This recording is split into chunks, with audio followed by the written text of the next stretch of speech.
સુરત જિલ્લાને વિશાળ દરિયા કિનારો મળ્યો છે ત્યારે દરિયા કિનારાના વિકાસને લઈને રાજ્ય સરકાર દ્વારા અવારનવાર પ્રયત્નો થતા હોય છે ત્યારે ઓલપાડ, દાંડી, ડભારી અને મોરપવા સહિતના ગામોના દરિયા કિનારાના વિકાસને લઈને સમગ્ર આયોજન કરવામાં આવ્યું છે। ત્રિદિવસીય ફૂડ ફેસ્ટિવલમાં 45 થી વધુ સ્ટોલ લગાવવામાં આવશે। સાથે જ રાજ્યમાં પ્રથમવાર પેરાગ્લાઇડિંગ સહિતની સુવિધાઓ પ્રવાસીઓને આકર્ષવા માટે ઊભી કરવામાં આવશે। આ અંગે નગરસેવક કૃણાલ સેલારે કહ્યું કે Surat district aquaculture farmers producers organisation cooperative society limited અને દાંડી ગામના લોકો દ્વારા દાંડી દરિયા કિનારાના પ્રવાસી સ્થળ તરીકે વિકાસ થાય તે હેતુથી તારીખ 21/2/2025 શુક્રવારથી તારીખ 23/2/2025 રવિવાર સુધી સી ફૂડ ફેસ્ટિવલ 2025નું આયોજન કરવા જઈ રહ્યા છે। જે કાર્યક્રમનો હેતુ માત્ર ગામનો અને ગામના દરિયા કિનારાનો પ્રવાસી સ્થળ તરીકે વિકાસ થાય અને આજુબાજુના ગામના લોકોને રોજગાર મળે તે છે।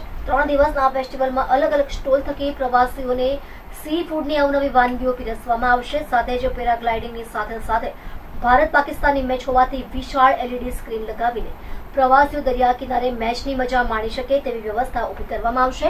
પ્રવાસીઓના આવાગમનને લઈને પણ બસ સહિતની સુવિધાઓ ઊભી કરવામાં આવશે।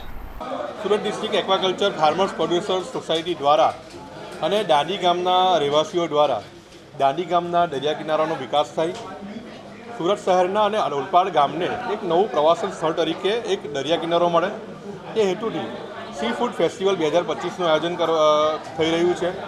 આ કાર્યક્રમમાં ગુજરાતમાં પ્રથમવાર એર મોટર શો અને પેરાગ્લાઇડ લોકો મજા માણી શકશે। આ કાર્યક્રમ 3 દિવસીય છે, જેમાં 40થી વધુ સ્ટોલ ફાળવવામાં આવ્યા છે, જેમાં 35થી વધારે સ્ટોલ સી ફૂડના માટેના થઈ રહ્યા છે। આ કાર્યક્રમ સી ફૂડ ફેસ્ટિવલ ગુજરાતમાં પ્રથમવાર થઈ રહ્યો છે। એક તો પ્રથમવાર એર મોટર શો થઈ રહ્યો છે, જે નવું નજરાણું છે।